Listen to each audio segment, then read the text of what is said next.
కార్తీక అమావాస్య కథ. ఈ పవిత్ర కథను ఈరోజు విన్నా, చెప్పినా, చదివినా జన్మజన్మల పాపాలు దోషాలు పోయి కోటి జన్మల పుణ్యం వస్తుందని చెబుతారు. మోక్షం కలుగుతుందని విన్నంతనే సకల పాపాలు పోయే స్కంద పురాణంలోని ఈ పవిత్ర కథను గురించి ఇప్పుడు మనం తెలుసుకుందాం. పూర్వము అవంతి అనే ఒక పట్టణం ఉండేది. ఆ పట్టణంలో నంది అనే పేరు గల శివభక్తుడు ఉండేవాడు. అతను మిక్కిలి ధనవంతుడు. ఎంతటి ధనవంతుడైనా శివభక్తి విడవక ఎంతో భక్తి శ్రద్ధలతో నిత్యం శివారాధన చేసేవాడు. ఆ పట్టణానికి తూర్పు దిక్కున ఒక అడవి ఉంది. ఆ అడవిలో ఒక శివలింగం వెలిసింది. అది గమనించిన నంది అనే శివభక్తుడు అక్కడ గుడి కట్టాలని నిర్ణయించుకున్నాడు. అదీ కాక అతని దగ్గర చాలా ధనం కూడా ఉంది. ఎవరి సహాయము అవసరం లేకుండానే దేవాలయం నిర్మించి నిత్యం పంచామృతాలతోనూ పుష్పాలతోనూ సువర్ణాభిషేకములతోనూ మంత్రపూర్వకంగా ఆ మహాశివయ్యను పూజిస్తూ ఉండేవాడు. ఇలా చాలా రోజులు గడిచిపోయాయి. ఆ విధంగా నంది నిత్యము ఆ గుడిలో శివలింగానికి పూజలు చేస్తూ ఉండేవాడు.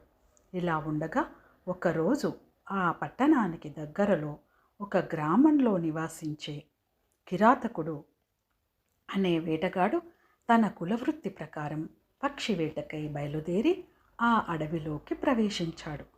అలా అడవిలో కొంత సమయం తిరిగి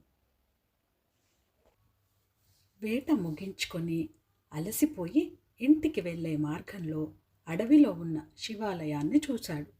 వెంటనే ఆ కిరాతకుడు ఆ శివాలయంలోకి ప్రవేశించాడు. అక్కడ గుడిలోకి వెళ్ళి శివలింగం చూసిన వెంటనే ఆ కిరాతకునికి ఏదో తెలియని భక్తిభావం కలిగింది. ఆ విధంగా శివలింగానికి పూజ చేయాలి అనే బుద్ధి పుట్టింది. కానీ ఆ దట్టమైన అడవిలో ఆ మహాశివుణ్ణి పూజించడానికి ఏమీ దొరకలేదు. అన్నింటికీ భగవంతుడే ఉన్నాడనే నమ్మకంతో దగ్గరలో ఉన్న సరస్సు దగ్గరకు వెళ్ళి నోట్లోకి కొన్ని నీళ్లు తీసుకొని పుక్కిట పట్టి అక్కడున్న మారేడు ఆకులను కొన్ని తీసుకొని ఆలయంలోకి ప్రవేశించాడు.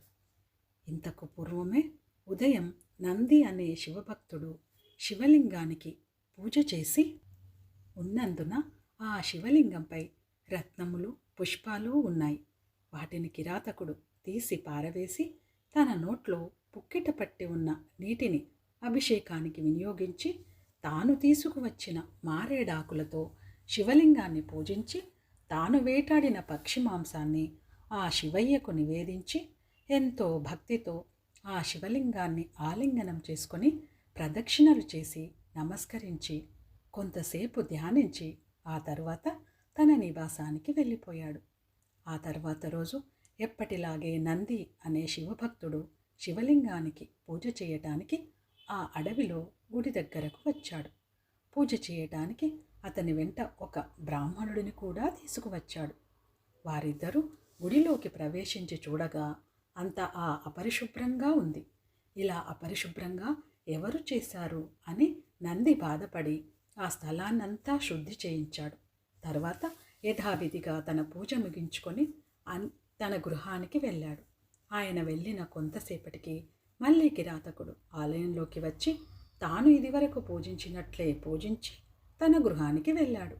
తరువాత రోజు మళ్ళీ నంది వచ్చేసరికి మళ్ళీ అపరిశుభ్రంగా ఉంది. ఇదంతా చూసిన నంది ఎంతో బాధపడి తనతో వచ్చిన బ్రాహ్మణుడితో చర్చించి ప్రతిరోజు ఇలా చేస్తే కష్టమని గుడిని ఎవరో అపరిశుభ్రం చేస్తున్నారని తలంచి గుడిలో ఉన్న శివలింగాన్ని నందిని నెత్తిన పెట్టుకొని తన గృహానికి తీసుకుపోయి తన ఇంటి ముందే పూజలు చేయడం మొదలుపెట్టాడు. శివలింగం తీసుకొని పోయినంత మాత్రాన సర్వవ్యాప్తి అగు ఆ సదాశివుడు ఆ గుడి యందు లేకుండా పోతాడా? అంత మాత్రాన నిశ్చల భక్షి తత్పరుడు అయిన కిరాతకుని పూజా విధానమునకు భంగం కలుగుతుందా? ఎప్పటిలాగే మధ్యాహ్నం అయ్యేసరికి కిరాతుడు శివారాధనకై గుడికి వెళ్ళాడు. కానీ అతను గుడిలోకి వెళ్ళి చూసేసరికి అక్కడ శివలింగం కనిపించలేదు. ఆ క్షణమే అతను విచారం చెందాడు. విచారంతో పాటు ఏడవసాగాడు. అలా ఏడుస్తూ అప్పుడతను తన 2 చేతులు జోడించి, స్వామి, నేను కేవలం నీ కుమారుడిలాంటి వాడిని. నిన్నెలా పూజించాలో నాకు తెలియదు. రత్నములతో పూజించడానికి నేను పేదవాడిని. పువ్వులతో పూజించడానికి నేనా పువ్వులను కలిగి లేను. నా హృదయం అనే పువ్వునే నీకు అర్పించి పూజ చేస్తున్నాను. నా పూజా విధానంలో ఏదైనా తప్పు ఉంటే నన్ను మందలించు. అంతేకాని నీవిలా కనిపించకుండా ఉండుట తగదు. సదాశివ, నీవే కనిపించకుండా ఉంటే నాకు ఈ లోకంతో పని లేదు. నీ కుమారుడిపై కోపించుట తగదు. స్వామి, ఎప్పటిలాగే ఇక్కడ కనిపించి నా పూజ స్వీకరింపుము. నన్ను మన్నింపుము. నేను నిన్ను పూజిద్దామని ఇక్కడికి వచ్చాను, కానీ నాకు కనిపించకుండా ఉండుట భావ్యమా? నీవు నాకు కనిపించకపోతే ఇచ్చటనే నీ ఎదుట నిన్ను తలుచుకుంటూ నా ప్రాణాలు విడుస్తాను అని అనేక విధాలుగా ప్రార్థించాడు. కానీ ఆ పరమేశ్వరుడు సాక్షాత్కరించలేదు. ఆ విధంగా మరికొంతసేపు వేడుకున్నాడు. అయినా భగవంతుడు అతనికి కనిపించలేదు. అప్పుడు ఎంతో భక్తిపరుడైన ఆ కిరాతుడు తన జీవితంపై విరక్తి చెంది, ఛీ, ఇక ఈ జన్మ నాకు అవసరం లేదని భావించి హరహర అంటూ శివనామస్మరణ చేస్తూ తన దగ్గర ఉన్న కత్తితో ఒక్క వేటున తన శిరస్సును ఖండించుకున్నాడు. వెంటనే అతనికి తలను అంటించడానికి కైలాసం నుండి పరమేశ్వరుడు ప్రత్యక్షమయ్యాడు. అప్పుడు దివి నుండి దేవదుందువులు మ్రోగాయి. పూలవానలు కురిశాయి. బ్రహ్మాది సకల దేవతలు మహేశ్వరుణ్ణి కీర్తించారు. నారదుడు శివగీతమును పాడుతూ నృత్యం చేస్తూ వచ్చాడు. ఈ విధంగా ప్రకృతి అంతయు ఎంతో రమణీయంగా మారింది. అంతటా శివప్రేరితుడైన నంది భక్తశిఖామణియగు కిరాతుని దర్శించుటకు అన్నట్లు గుడిలోకి ప్రవేశించాడు. అతను గుడిలోకి రాగానే పరమేశ్వరుని ముందు చేతులు కట్టుకొని నిలుచున్న కిరాతుడు అతనికి కనిపించాడు. మరుక్షణమే ఆ నంది తన అవివేకానికి సిగ్గుపడి సదాశివయ్యను అనేకసార్లు భక్తితో ధ్యానించి భక్తాగ్రేసరుడైన కిరాతుని కౌగిలించుకొని, అన్నా, నీ మూలంగా నా జన్మ ధరించింది. ఇది వరకు కేవలం నిన్ను మూర్ఖునిగా అనుకున్నాను. నన్ను క్షమింపుము. అసలు నిజమైన భక్తుడివంటే నీవే అని ఎన్నో విధాలుగా కీర్తించాడు. అప్పుడు మహాశివుడు నందిని చూసి, ఓయే భక్త నంది, నీవు కూడా నాకు నచ్చినవాడవే. మీరిద్దరూ సూర్యచంద్రులున్నంత వరకు నా వద్దనే ఉండెదరని పలికి ఆ మహాశివుడు వారిరువురిని తీసుకొని కైలాసం వెళ్ళిపోయాడు. కాబట్టి భగవంతుని పూజించడానికి జాతి మత భేదాలుండవు. పూజా సామాగ్రి, రత్నాలు, పువ్వులు ముఖ్యం కాదు. నిర్మలమైన భక్తితో, నిశ్చలమైన మనస్సుతో పూజిస్తే ఆ మహాశివుడు ప్రసన్నుడవుతాడు. అలాగే కార్తీక అమావాస్య రోజు తప్పక వినవలసిన ఇంకొక కథ ఉంది. ఒకనాడు సూత మహాముని సౌనకాది మహామునులకు ఇలా తెలియజేస్తున్నాడు. పూర్వము మగధ దేశంలో ధర్మపురి అనే గ్రామంలో విష్ణుదాసు అనే ఒక నిరుపేద బ్రాహ్మణుడు తన భార్య విష్ణుకాంతతో కలిసి నివసించేవాడు. విష్ణుదాసు సోమరి, దైవభక్తి లేనివాడు. కానీ అతని భార్య విష్ణుకాంత పేరుకు తగ్గట్లే మహాప్రతివ్రత, విష్ణు భక్తురాలు మరియు లక్ష్మీదేవి భక్తురాలు. వారింట్లో దరిద్రం తాండవించేది. తినడానికి తిండి కూడా ఉండేది కాదు. విష్ణుదాసు ఏ పని చేయకుండా జోదరులతో, సోమరులతో తిరిగి భార్యను నానా హింసలు పెట్టేవాడు. అయినా విష్ణుకాంత తన భర్తను దైవంగా భావించి అతనికి సేవ చేస్తూ తన బాధనంతా ఆ లక్ష్మీనారాయణలకే చెప్పుకునేది. ఇలా ఉండగా పవిత్రమైన కార్తీక మాసం వచ్చింది. గ్రామంలోని స్త్రీలందరూ ప్రతిరోజు నదీ స్నానాలు ఆచరించి తులసి కోట వద్ద దీపాలు వెలిగించి నోములు, వ్రతాలు చేసుకుంటూ ఆనందంగా ఉండేవారు. వారిల ఇల్లు సిరి సంపదలతో, ఆనందంతో కలకలలాడేవి. ఇక కార్తీక శుక్రవారం నాడు విష్ణుకాంత పొరుగువారి ఇళ్లలో జరుగుతున్న లక్ష్మీ పూజను, దీపాల వెలుగును చూసి తన గుడిసెలో చీకటిని, తన దరిద్రాన్ని తీసుకొని కన్నీరు పెట్టుకునేది. పొరుగున ఉన్న ధనవంతురాలైన సుమతి ఆమెను చూసి ఇలా అన్నది. ఓయి విష్ణుకాంత, నీ పేరే విష్ణుకాంత, కానీ నీ ఇంట్లో లక్ష్మీదేవి ఛాయలు కూడా లేవు. నీ ముఖంలో కాంతి లేదు. నీ మెడలో మాంగల్యం తప్ప మరో ఆభరణం లేదు. నీలాంటి దరిద్రురాలు ఈ పవిత్రమైన మాసంలో మా కంటపడటం మా దురదృష్టమని హేళనగా నవ్వింది. ఆ మాటలు విష్ణుకాంత గుండెల్లో బాణంగా గుచ్చుకున్నాయి. ఆమె ఆ అవమానాన్ని భరించలేక తన దరిద్రాన్ని పోగొట్టుకోవాలని, ఆ లక్ష్మీదేవి కరుణను పొందాలని గట్టిగా సంకల్పించుకుంది. ఆమె దుఃఖాన్ని, ఆమె ఆర్తిని గమనించిన లోకసంచారి నారదుడు ఒక వృద్ధ బ్రాహ్మణుని రూపంలో ఆమె వద్దకు వచ్చాడు. అమ్మా, ఎందుకు విచారిస్తున్నావు? నీ కన్నీళ్లకు కారణమేమిటి అని మృదువుగా అడిగాడు. ఇక విష్ణుకాంత తన గోడును ఆయన ముందు వెళ్ళబోసుకుంది. నారదుడు కరుణతో, అమ్మా చింతించకు, సకల సంపదలకు ఆదిదేవత అయిన ఆ జగన్మాత లక్ష్మీదేవిని ప్రసన్నం చేసుకోవడానికి కార్తీక మాసాన్ని మించిన సమయం లేదు.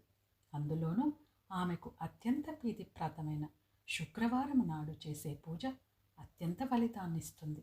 నీవు రాబోయే కార్తీక శుక్రవారాల్లో ఈ అష్టలక్ష్మీ వ్రతాన్ని ఆచరించు. నీ దరిద్రం గడ్డిపోతలా ఎగిరిపోతుంది అని వ్రత విధానాన్ని ఉపదేశించాడు. కార్తీక శుక్రవారం రోజు సూర్యోదయానికి ముందే స్నానం చేసి శుభ్రమైన వస్త్రం ధరించి ఇంటిని, ముఖ్యంగా పూజా మందిరాన్ని, తులసి కోటను ఆవుపేడతో అలికి ముగ్గులతో అలంకరించింది. లక్ష్మీదేవి ప్రతిమను కానీ, చిత్రపటాన్ని కానీ, తులసి కోటను కానీ అష్టగంధాలతో, పసుపు కుంకుమలతో, తామర పువ్వులతో అలంకరించాలి. ఆవు నెయ్యితో 2 వత్తులు వేసి దీపాన్ని వెలిగించాలి. ఆ దీపంలో అష్టలక్ష్ములు ఆవాహనమై ఉంటారని భావించాలి. శ్రీ సూక్తం, లక్ష్మీ అష్టోత్తర శతనామావళి వంటి స్తోత్రాలు పఠిస్తూ అమ్మవారిని పూజించాలి. పాలకోవా, బెల్లపు పరమాన్నం లేదా కనీసం పాలు, పండ్లు, పటిక బెల్లం వంటి వాటిని నైవేద్యంగా సమర్పించాలి. పూజానంతరం ముత్తైదువులను ఇంటికి పిలిచి వారికి పసుపు, కుంకుమ, తాంబూలము మరియు శక్తి కొలది జాకెట్టు బట్టను బహుమతిగా ఇచ్చి వారి ఆశీర్వాదం తీసుకోవాలి. సాయంత్రం తులసి కోట వద్ద ఆలయంలో లేదా రావి చెట్టు కింద అయినా దీపారాధన చేయాలి అని నారద మహర్షి చెప్పాడు. నారదుని ఉపదేశంతో విష్ణుకాంత రాబోయే కార్తీక శుక్రవారం నాడు వ్రతాన్ని ఆచరించాలని నిర్ణయించుకుంటుంది. కానీ ఆమె వద్ద పూజా సామాగ్రికి, నైవేద్యానికి, ముత్తైదులకు ఇవ్వడానికి ఏమీ లేదు. ఆమె తన భర్త విష్ణుదాసుకు వద్దకు వెళ్ళి, స్వామి, నేను కార్తీక శుక్రవారం వ్రతం చేయాలనుకుంటున్నాను. దయచేసి ఈ ఒక్కరోజు మీరు ఏ పైనైనా చేసి కొద్దిగా డబ్బు తీసుకురండి అని వేడుకుంటుంది. ఆశ్చర్యంగా విష్ణుదాసు ఆ రోజు జూదానికి వెళ్లకుండా అడవికి వెళ్ళి కట్టెలు కొట్టి వాటిని అమ్మి కొన్ని నాణాలు సంపాదించి భార్య చేతిలో పెడతాడు. అది ఆమె వ్రత సంకల్ప బలం యొక్క మొదటి ఫలితం. విష్ణుకాంత ఆ కొద్దిపాటి డబ్బుతో పూజా సామాగ్రి తెచ్చుకొని అత్యంత భక్తి శ్రద్ధలతో కార్తీక శుక్రవారం వ్రతాన్ని ఆచరించింది. ఆమె మనసులోని ఆర్తి, ఆమె కళ్ళలోని భక్తి నేరుగా వైకుంఠంలోని లక్ష్మీదేవి హృదయాన్ని తాకాయి. ఆ రోజు రాత్రి లక్ష్మీదేవి ఒక వృద్ధ సుమంగళి రూపంలో విష్ణుదాసు కలలో కనిపించి, నాయనా, నీ భార్య మహాపతివ్రత, నాకు పరమభక్తురాలు. ఆమె భక్తికి నేను ప్రసన్నురాలినయ్యాను. మీ ఇంటి పెరట్లోని తులసి కోట కింద 7 బిందెల బంగారపు నాణ్యాలు ఉన్నాయి. అది నీ పూర్వీకులు దాచిన ధనం. నీ భార్య పుణ్యం వల్ల అది నీకు తిరిగి దక్కుతుంది. ఈ సంపదను ధర్మకార్యాలకు, వ్యాపారానికి ఉపయోగించి సుఖంగా జీవించు. నీ భార్యను కంటికి రెప్పలా చూసుకో అని చెప్పి మాయమైపోతుంది. ఇక విష్ణుదాసు ఉలిక్కిపడి లేచి జరిగిందంతా తన భార్యకు చెప్పాడు.